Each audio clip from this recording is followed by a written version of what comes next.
Well, I am rather busy. Now he's going to move like right along to McGregor. That's his whole life, you know. All right, Richard, I'm very excited to talk about this week's episode of The X-Files. I mean, Firewalker. It's very... the similarities were very obvious. This is the mirror counterpart of Ice, but Ice was one of my favorite episodes. This episode did enough of its own thing to not feel like a rehash and was just as scary in a very different way. And after the weirdness of the beginning of the first half or whatever chunk of the second season we've had, what better way to say we're back informed than to have a different version of a first season during the beginning, especially given that Ice was, we've reread it as a major point in Scully and Mulder's relationship. That was a kind of a moment where they bonded and learned to trust each other a little bit more. Now they're back and they're in a situation with paranoia possible, and they don't fight within each other in this episode. Yeah, I mean, I agree. I think that there's a lot of thematic character work going on in this episode that is worth talking about. I just don't really... I'm not impressed by this episode. Okay. And I'm not surprised that you liked it more than I did. I think that for me, I don't know that this episode does enough that's different from Ice or even Darkness Falls, for example. Yeah. It just feels... It feels very samey to me, and one of the things that I read in preparation for recording this episode of Tuning In is that they explicitly did this episode because of the popularity and success of Ice from the first season, which to me, I don't know how I feel about that, because there is a real danger of making the episode too samey, and I think it falls into that trap. I think that while some of the Mulder and Scully character work is interesting, I don't find the episode all that scary, only because we've seen this before and they got out of this situation already. The only difference really is that the person who is killing people is not there's two things going on here. So you've got the alien fungus or whatever that is infecting people and killing people in a similar way to how the protozoa from Ice infected people and killed people. It doesn't turn them into, homicidal rage monsters like the protozoa did in Ice. But you've got this scientist who has essentially become, I don't know, like the guy from Heart of Darkness wandering around killing people. And I don't know. It just, to be fair, it feels perfunctory to me. I can see that, but I guess as a meaningful, important episode of television, no, maybe this won't make my top 10 at the end of this isn't a One Breath episode. This isn't an Erlenmeyer flask. This isn't a big episode. It's not a Red Museum. but it's also not a 3. I mean, after... Sure. I think in terms... I found the makeup effects, the fungal things to be terrifying. Even it's Friday night, it's dark out, and I'm watching the X-Files, and kind of a thing. I really liked this episode, and I don't know, there was a sense of rightness and a return to form that I felt very comfortable with, which is weird, but I think important to mention that I felt this about this episode. This is I guess, sign that I am developing some affection for the X-Files, that when it is doing a bog standard X-Files episode, it's nice. Yeah, I mean, I'm with you on that, and I think that was one of the questions that I wanted to ask you is, this is a return to form for the show. The X-Files has reopened. Mulder and Scully are back on the case, and we have not seen this since the end of the first season. It hasn't been that long, of course. It's only been about a month for us, but... It is the case that this is the show back to normal. And you're right that going into this type of episode, which is very thematically and even structurally similar to a very classic first season episode, is an interesting way to do it.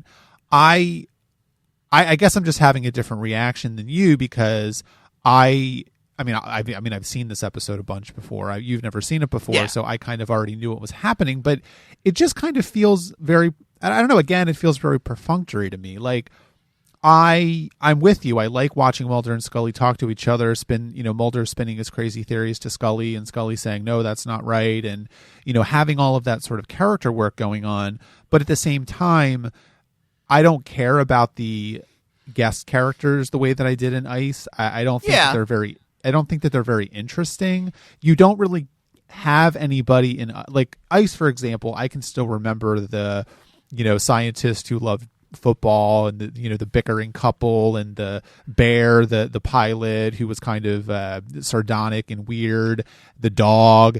I could not tell you a single one of their names aside from maybe Tanaka because I wrote it down. Well, there was the grad student lady, there was the Japanese guy, and then there was another dude whose face I probably will remember if you give me a few minutes. Hang on. That you're right. That is true, and I won't disagree that this is I mean, at the end of the episode, for example, so this grad student is infected and she randomly handcuffs herself to Scully. I don't know where that comes out of. Yes, at the time watching it. Why would she do that? Because there's no indication throughout the episode that this alien fungus or whatever is affecting the way that they act. And no indication that this woman is somebody who would be so vindictive. Well, if I'm not getting out, you're not getting out. That doesn't seem... It doesn't seem like they established that part of her character if this is just her defiance at the end of her life. Again, this is we've mentioned this a couple of times on the X-Files of, the second time through when the twist, it isn't as, and I can certainly see that watching the scene with how the hell is Scully going to get out of this one? Oh my God, she knows exactly what's going to happen. This is a race against time. It's a very heightened scene where you're worried, and yes, but you're right. The premise of it that she is going to handcuff herself to Scully to infect her doesn't necessarily track. Yeah, because I think especially the end where you were just talking about putting Scully in danger and how is she going to get out of this situation. That's something that might have worked in the first season. I don't know that it necessarily works 2 episodes after she disappeared because the show is not going to... I mean, Scully disappearing for an episode was obviously, I don't know if it was shocking, but it was something that, and even shutting down the X-Files, right? Yeah. Like these are minor changes to the, or sometimes major changes to the status quo that nevertheless are not going to be permanent. This is a show called The X-Files. The X-Files is not going to be shut down for 5 seasons.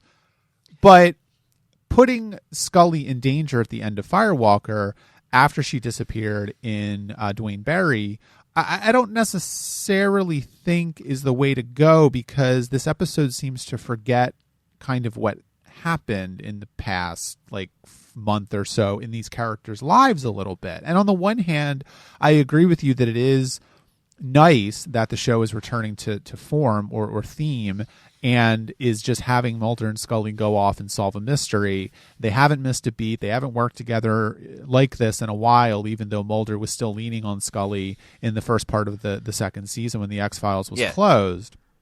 But they're still with it. They still know what they're doing. They still know how to work together very well. But it does feel to me like, okay, at the end of the episode, they're not going to put Scully in serious danger because they already did that. And I don't know. See, to me, because I know they're not going to put either of the characters into life-threatening... Neither of the characters is going to die because they already died at the end of Darkness Falls, and this is, as I said, they're dying dreamed. But I guess for me, I'm not wondering, is Scully going to get out of this, but how is she going to get out of this? What's going to happen? This is a race against time. I mean, we watched plenty of... I know that this is something we used to talk a lot on our Star Trek podcast. What are the stakes? Do we feel that the stakes are high enough? And TrekAboutShow.com. I'm starting to shift away from that because I guess I can accept that somebody who has a fungal parasite in them that's going to release spores that will, if you inhale them, the same thing will happen to you. To me, that's stakes. That's fine. I don't care that I know that Scully's going to win this one. What I want to see is how she beats the odds. How is she going to get out of this one? And that to me is where the tension does come from. Yeah, I mean, I certainly can see that, and I don't want to discount the real fact that this is a well-constructed episode. And it's scary, it's dramatic, the makeup effects are good, as you said. It moves along at a nice clip, even though I do find it a little boring sometimes. But it is the case that the show does have a baseline level of I don't even want to say competence, because that seems churlish. I mean, the show is very, very good at doing what it does. And I think that this is an episode that showcases that very nicely. They know what they're doing. They know how to do it. They know how to do it well. And I guess maybe sometimes that's all you can ask for. I don't know, coming after, and I kind of get the point that, okay, after an episode like One Breath, which, this beautiful meditation on life, and, is Scully going to get out of the situation or not? Is she going to die or not? There's a lot of mysticism involved in that episode. This is the cleanser of that episode. This is the episode that is saying, all right, we're back to normal now. Everything's fine. I wish it was better. That's like, no, I could see that. I mean, there are, I think, twice they do have Mulder being like, are you sure you want to go on this? You okay? And she kind of rebuffs that, which interestingly enough, I noticed as well, and it's one of the moments of the episode I really like, because he also did that after her father died in Beyond the Sea. Yeah, and she's done to him in similar situations when he's, and I do appreciate that. Again, it's not a condescending concern for her. She was just she was just in a coma a month ago. Are we really sure a remote location with the possibility of some kind of danger is where you want to be right now? Are you physically up to the episode? Especially the ending of the episode does prove that she is able to handle herself at this point. Did she recover more quickly from her ordeal than we think may be in real life? Possibly, but it is a TV show, and if it says a month, I'm gonna have to believe it was a month. Yeah, that's the thing. I mean, we don't know how much time has gone by. It's possibly the case that, I don't know, the X-Files comic books from 1996 went into the month that they had different cases before Firewalker. Who the hell knows? And had a multi issue arc about Scully doing a lot of yoga. I don't know. Yeah, Mulder joined the Nazis for that month, and then it was revealed that it was really controversial. But I think that's right. I mean, one of the things that I think is interesting about episodic television in general, which is very different from serialized television, is that there is a looseness to time that I think can be very useful to telling stories and getting characters in places that you want them to, and you don't really question it. I mean, I think that if something like this had happened in Breaking Bad or Lost, for example, we would have been like, what the fuck? This is a cheat. There's no way that they would have been ready to do this because 2 days have gone by. Well, but the episode says it's been a month, and that's fine. We don't care. We don't really need to know what they were doing in that month. Yeah, Breaking Bad and Lost were very specific, I remember, about time, and both have relatively short time spans. I mean, they're on the island for something like 6 months. Breaking Bad is about a year into the life. I mean, in Breaking Bad, not to spoil, but a character does get into some very serious physical injuries and does spend the better part of the season in physical therapy for that. But it is true that I don't want to see the rest of the season being Scully relearning to walk while Mulder goes off on cases on his own and figures it out, because that's going to be a season full of threes, right? I would rather they take the month, and they do have the option to do the life with the boring bits removed kind of storytelling in this. That, I mean, I'm really appreciating the kind of interim style that's happening, because it does allow for character development and changes to the world of these characters without it being, well, we need to see every single step in between. We can elide some stuff and it'll be okay, because we're not asked to view this. So we aren't expected to place everything into a very tight timeline right now. Yeah, I think that's right. And I mean, not to turn this into a big discussion of the merits, of episodic and storytelling techniques, but I do think there is in general, I think that a lot of television shows have gone a little bit too far down the serialized path. I think it's a little bit of a storytelling fad right now. And it's been I don't know, it's been 10 years or so I don't even know if you can call it a fad necessarily. It's just the way television is made now. But I do think that there is a very strong case to be made for a more episodic form of storytelling where episodes are discrete entities that tell satisfying stories that you don't need to watch 17 other hours of television to understand. And I actually think that this is this episode in particular is a great example of that, only because it is so ordinary. We don't need to know what happened in the other episodes to find this episode interesting, entertaining, scary, all of those things. Now, if you have been watching the show, for the past year and a half or so, you will find very different meanings in a lot of the scenes in this episode, but it's not necessary to get the point of this episode in particular.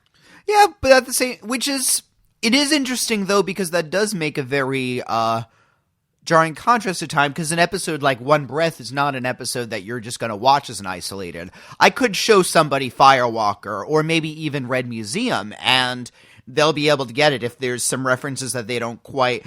But then an episode like One Breath does depend upon you having seen it all, and I think that's interesting, given that people weren't, number one, always used to watching television in that way, and number two, episodic television began to catch on in the 2000s because DVDs were getting very well accepted, and so you had the ability to serialized. You mean? Serialized? Yes. Sorry. Serialized television became more popular because you could get all the DVDs and you could watch the full series, and therefore I'm not going to worry about missing an episode, which if you're hoping to catch it on television every week, you might not. So it is I just find it interesting. Again, this is one of the reasons I was curious about the X-Files, was seeing how this method of storytelling developed, because the X-Files really is credited with being one of those formative shows in the creation of serialized television as we know it now. I actually think that's really right. And one of the things that I think you're missing, and maybe a lot of people are missing, well, there's two things. Number one, of course, is that, I don't have an exhaustive knowledge of television. I have a pretty good knowledge of television, but I certainly don't. I mean, I have holes in my knowledge. I don't know a lot about, say, 70s and 80s television, for example, aside from sitcoms. But for me, I look at something like, that and say, well, two things. Number one, I think that serialization kind of started with science fiction television or genre television more specifically, because that was something that was possible. The types of people that watch genre television are going to be more obsessive about not missing episodes, right? And that's part of it, I think. That's the number one reason why I think it kind of started with the X-Files, Babylon 5, I think Deep Space Nine. You get a lot of, Space Above and Beyond is a perfect example that was developed by Glenn Morgan and James Wong. I think there are other television shows out there as well that were more serialized, that were genre shows. I don't know that there were a lot of serialized television shows that were not genre shows, and I think that's a pet theory of mine. I don't have any real. Well, my counterpoint to that is soap operas, where serialized storytelling done every day, and a very specific style of storytelling. Yes, but I know you hate the show Friends, for example, but that show was had a lot more serialization than I think you would expect. It was largely in terms of the characters' relationships and their jobs and things like that, but these are characters who are growing and changing very much, and major things are happening in the context of a half-hour sitcom. Yes, and this is my second point to that, which I have a counterpoint to that, because or a counter argument to that, or an answer to that criticism of my theory, because I think you're right that, soap operas are a separate thing, and I don't think they're really. I don't think soap operas are as influential on like prestige primetime dramas as you think they are. But at the same time, I don't think they're worth discounting. But anyway. Maybe, I don't know. The serialization of soap operas is very different from the type of serialization that I'm talking about. Yeah. But I also think the second part of that is VCRs. And the prevalence and rise of the technology of being able to record a television show if you were going to be out of the house or otherwise occupied, and watch it later. And that's true. When did VCRs with recording capabilities really start to become something that could be assumed that most people in America had? The 90s. Yeah, late 80s, early 90s. Friends could get more serialized. I think something like Seinfeld, for example, is definitely more serialized. So that is the second part of that, where, maybe science fiction television shows were starting to do more serialization, but also it was kind of percolating out into other non-genre television as well because of the VCR. Now, who knows? And I do think there is a different type of, like, the X-Files versus Lost, which is, when I think about one of the first, like, big shows that everybody watched that had kind of a modern, even though Lost turned into what I think is nothing at the end, there was an expectation of density, and you were supposed to rewatch this, and you could go back to earlier episodes and pick up clues that you missed and things like that. The X-Files isn't that dense of a show. I think it does expect you to be able to follow along by watching each episode once, which in a VCR era, you're right, you might just retape. You have your tape and you watch your X-Files and then you tape it over the next week and all of that. Yeah. And I think, kind of to get back to the X-Files, and in particular Firewalker, I think that, this is probably a good example of that, where this is the kind of episode that, if you missed it, would you really care that much? I don't think so. And I think that that's kind of interesting in light of its placement in the season, coming between One Breath and Red Museum, which are both, A, very kind of heavy character work, but also B, kind of interesting and important to the overall mythology of the X-Files, as it stands. I also wonder, how were these episodes being marketed? Because, there were certainly this week on the X-Files, and you'd be reading the TV guide, so maybe it was made more clear, like, this is going to be a heavy mythology episode this week, so you'd better tune in to find out about the aliens. Like, was it marketed in that way? I don't know. I think that's a good question. Certainly, there's the joke of, well, tonight somebody dies, kind of a thing. Like, maybe this was, or the you could say that every week with the X-Files. Yeah, that's true. But, like, the shocking X-Files, if you miss one episode of the X-Files, they used to advertise TV in that way, right? Do they still advertise TV? I don't know. Nobody is going to say this is the Game of Thrones episode you cannot miss because generally every episode they're trying to have something big in it. No, and they definitely got away from that sort of like this week on the X-Files, kind of stuff. You could get the Blu-rays of TNG and watch all of those 30-second spots for I loved TV those. episodes. Yeah, we watched a couple. Yeah. So but I think that we could talk about this we could probably do a whole other podcast on this, but maybe the final question I'll ask you about Firewalker, and then we can move on to Red Museum, because I'm kind of sensing we're both excited to talk about it, is I think the other problem I always have with this episode is it just feels very cliched or very rote to have the brilliant scientist be in a relationship with his grad student. Yeah. Like, it's not a big problem with the episode, but there's just kind of I don't know, it just feels like there's a lack of desire or a lack of excitement about this episode. It's like, well, ICE was successful, so we need to do another one, and we're going to do this, and it's it's even the exact opposite, right? It's taking place in a fucking volcano. Yeah. The last one, it literally was called ICE. And they couldn't call this episode Fire because they already had an episode called Fire, I guess. Another reason they regret making that episode, but that's a different story. Yeah, I think so. But it's just kind of the thing where it's like, I just feel like it's very, I don't know, this episode feels very flat. Well, I want to say this is actually kind of making me think of the moment towards the end of the episode when Mulder finally meets Trepkos, and Trepkos is like, let me tell you about the elephant, and one man thought it was a rope, and the other man thought it was...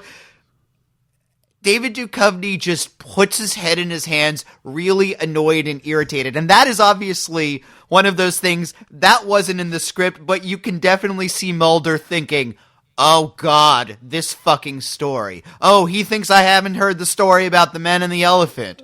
Okay, yeah. I gotta sit through this because he's the one with the gun, and I'm just gonna wait for my moment to have the actual part of the conversation. Like... I don't know. I think that's symbolic of the episode in that, maybe there are some very lazy things, but I do think that Duchovny and Anderson do a very good job of transcending it. I think that's, again, the show is the two of them, and it's... I actually think that's a really, really strong point to end this segment on, because that really is the X-Files in a nutshell, is Mulder and Scully. You watch this show for Mulder and Scully. Yeah. first and foremost. And yes, you will watch episodes, you will be entertained by episodes, you will find them scary, you will find them whatever, but if Mulder and Scully are not bringing it, the episode is going to suffer. And maybe that's why this episode is just okay, because I don't know if Mulder and Scully are bringing it necessarily. There's a couple of good scenes. I think, Duchovny with what's his name? Trebkos. I always get him confused with the guy from Ghost in the Machine, because it's just another condescending, brilliant asshole that thinks he's smarter than everyone else in the room. But it is the case that Mulder and Scully are sort of just maybe it's intentional. Maybe they're trying to figure out, getting used to working with each other again. I don't know. But I think it's time to move on to Red Museum, because this is a much better episode than Firewalker. I was very surprised by this episode, by the connections to the larger plot came out of nowhere and surprised the hell out of me. And I liked that. It's a very... You were talking before about how the X-Files is not a dense show, and I would generally agree with that. But then you get episodes like this, which I don't think are dense necessarily, but they contain so much plot and so much backstory in 45 minutes, and start in one place and end in a completely different and unexpected place. It completely tracks. It completely makes sense. It is very easy to follow. And I don't think the show gets enough credit for that. I mean, Chris Carter is a little bit of a punchline nowadays. Maybe, I don't know, maybe less so or more so because of the X-Files revival. I don't know. We will obviously talk about that when we get to season 10 and then season 11 of the X-Files. In 17 years. But Chris Carter wrote this episode. I think it's very, very good. I think it's very strong. I think that where it ends up is so different from where it starts. But again, it completely tracks, completely makes sense. And it is... I mean, that moment when Scully realizes who the guy in the car is...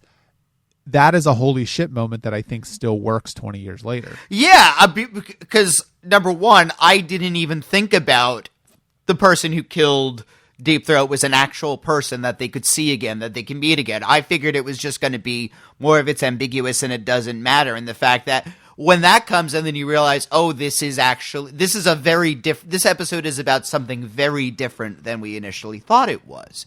I've talked about some of the Twin Peaks influences on this show, and this is a very Twin Peaks episode. In terms of the plot, that you have somebody returning from the woods days and gone through some kind of ordeal. These words, "he is one." Twin Peaks has "Fire Walk with Me" as kind of a repeated motif. The focus on physical spaces in this episode, in the barn where the Red Museum members meet, in the house of the main kid, in the fact that there's the secret peep room in their house, that is a very Twin Peaks thing. And I like that the show is able to take the tone and the influence and some of the even similar techniques as the show, and yet it is still very much its own thing. This doesn't feel like Scully and Mulder are visiting a different show, or they're trying to shoehorn their fan fiction characters into. No, this is where they will be. This is the kind of realm that they live in. Well, and I agree with all of that, but I also think that the other kind of understated or maybe unsung virtue of Red Museum is that it expands the palette of the alien conspiracy in a very interesting way, because it doesn't imply, it explicitly states outright that the alien conspiracy is so broad throughout society that this sort of seemingly completely unrelated case of young people in this Wisconsin town disappearing has something to do with the alien conspiracy. And I'm not saying that every single X-File that Mulder and Scully have investigated so far is related to the alien conspiracy in some way. I don't think that's the case at all, but I think that this is the episode where they realize how deep it goes and how extensive it is. Yeah, this has been... And in a way, we are seeing the alien conspiracy is... I wouldn't even say the alien conspiracy is a disease. The alien conspiracy is a manifestation of the disease that America has. There is some kind of problem infecting it. The alien DNA is that manifestation, and the symptoms are the Red Wedding, and the symptoms are the Red Museum, the Erlenmeyer flask, all of these, and we will certainly see other things where it's the alien DNA has created this kind of a monster kind of a thing. Yeah. I mean, one of the...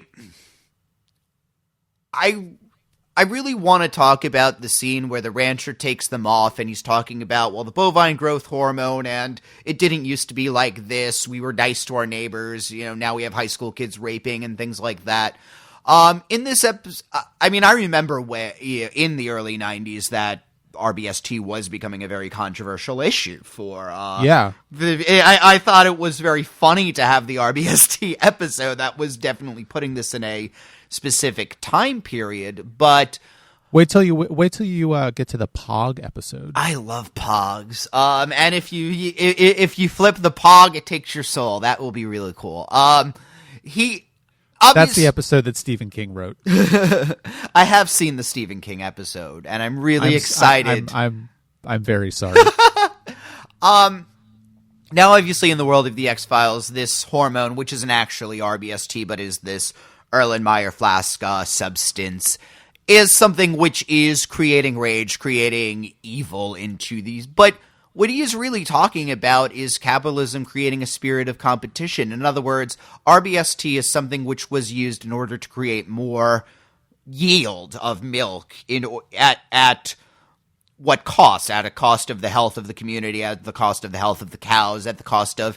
And further, that spirit of competition is really what has infected this town, and frankly, in real life, RBST is not an alien virus. It may even genuinely be safe, as Scully meekly says the government has said. I don't know, but what is destroying America is a cancerous capitalism. Is that competition above everything else? Is the profit is more important than the health of and the welfare of the community and its animals?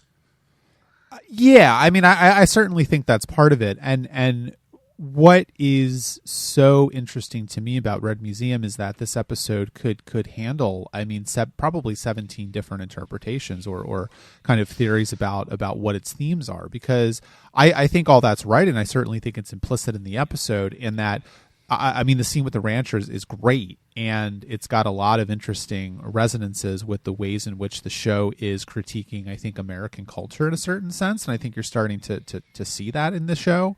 Because I've always said that one of the things the X-Files is really interested in, and Chris Carter is interested in, is looking at different corners of America and kind of putting their own spin on it. And I look at the Red Museum episode and I say, okay, well, here's the cult episode, right? Here is Chris Carter kind of talking about these outsized things that people are scared of because they are explicitly outside of the normal culture of America to such a degree that they are dressing differently. They are not mixing with the outside pretty much at all, right? And it turns out, of course, that the cult is not what the problem is. And I think Mulder is sort of, I think Mulder is a little bit disappointed in himself for assuming that this cult, quote unquote, is the problem, and they're not. Well, so I do have a couple of I found certain parts of the plot slightly ambiguous. So basically, these kids are being treated. This doctor has cut a deal with the government. He's treating these kids with alien DNA under the pretext of vitamins. Yes. That goes on. Meanwhile, this Red Museum moves into town because all the cows are also being treated with this stuff. Everybody in the town is eating the beef that's been treated with that, and so they have some that's leading to the increased violence and mistrust and all of that. Meanwhile, the Red Museum are not eating the meat, and so they're immune to they are not feeling any of the effects of this. Is it the Red Museum who is kidnapping these kids in order to expose this? Is that... No, Gerd is kidnapping the kids.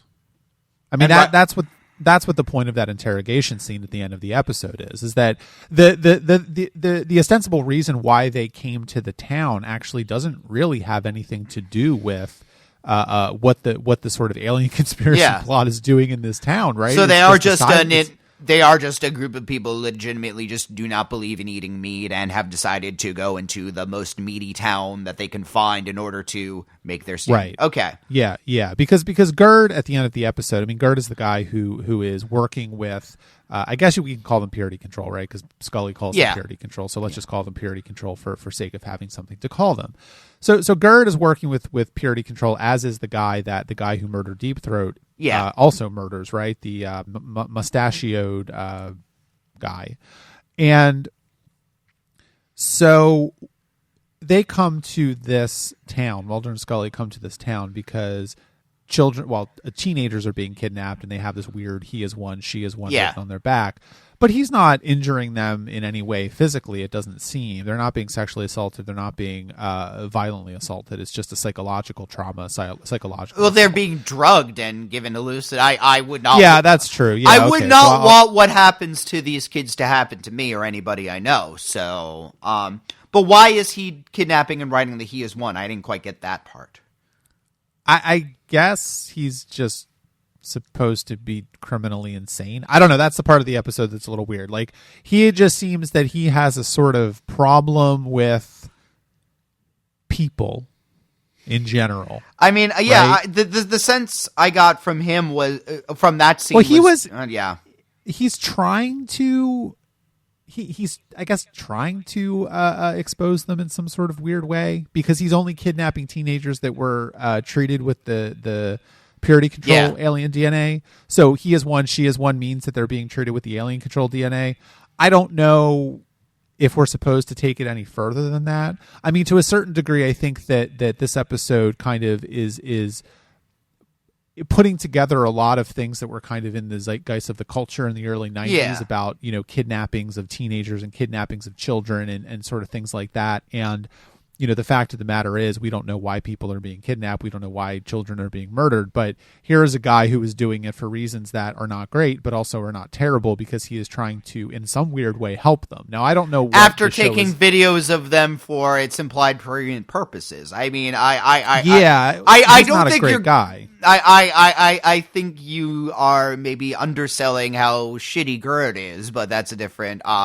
I mean, I'm not. Well, I'm not saying anything about Gerd's problems. I mean, I'm just specifically talking about what he's doing in this episode. Now, everything else he's doing is obviously horrible, and he should be in prison, and he should be in prison for a long time, because he is violating the privacy of adults as well as children. I mean, I have to say, the mother in that scene takes the news that somebody has been hiding in her house and taking videos so well, because I would have been just fucking screaming for the next week, like, without... Yeah, I mean, she's obviously drugged as well. Yeah, I think there is I guess you could take the implication that whatever direction in life Gerd was going to take, all of this exposure to all of this stuff just through his work probably has shifted him into certain directions, but... Yeah. Now, I mean, maybe the last thing to say about the alien conspiracy and the main plot of the episode is that, Scully disappears, in the interrogation scene, and the end of the episode, of course, is the man they catch and he's murdered by the sheriff, and it's this nice little coda of the episode that the man who brings them there is also the man that kills their only lead for uncovering what this alien conspiracy is doing or what's going on with it. And of course, it's like, okay, well, this is the X-Files, so every single time they're going to lose the evidence because they can't get the evidence because we want the show to continue. I get that. But I don't know. Do you feel like that is a satisfying way for this episode to end? I mean, they did solve the crime that brought them there, and they also did uncover that there was some sort of alien conspiracy. I mean, there's a little bit of coincidence going on here, maybe a bit too coincidence. I mean, we haven't even really talked about the plane crash as well, which seems like That's coincidence maybe going a bit too far. I'm not saying this episode is perfect, but I don't know. I got the sense the plane was sabotaged, frankly. yeah, that's possible too. I mean, I figured they're tying up loose ends. They're trying to kill everybody involved, so the doctor's one of them, so, make it look like a plane crash. But I that said, I do like the series in general runs on a paranoid tone, and to end an episode with we're only sort of sure what happened, we have some ideas, our biggest lead is gone, and we still haven't figured out what happened to that plane, and we don't really have any evidence anymore, but holy shit, a lot of things probably happened here. Again, adds to that ambiguity, to that mystery. I'm not going into we talked about Lost earlier. I felt so disappointed with Lost because it felt like there was a point of a while where it felt like they were building to something specific and that they knew all the answers behind this and that they were going to. And when it turned out that they didn't really, it was a letdown. I'm going into the X-Files knowing that I'm not necessarily going to get a satisfying answer to most of my questions, but in a way that works with it because this is a show. This is supposed to give you that same scared feeling when you finish an episode of Unsolved Mysteries, right? Like, what the fuck happened? Right. I think, yeah, because that's what I wanted to say about Red Museum is that we're talking about the episode and the plot and everything, and I think it's all valid to do that. But at the end of the day, what exactly happened? Like, was there any forward momentum? I think the answer is no. No, but I think it does make, even if at the end of the day we learn,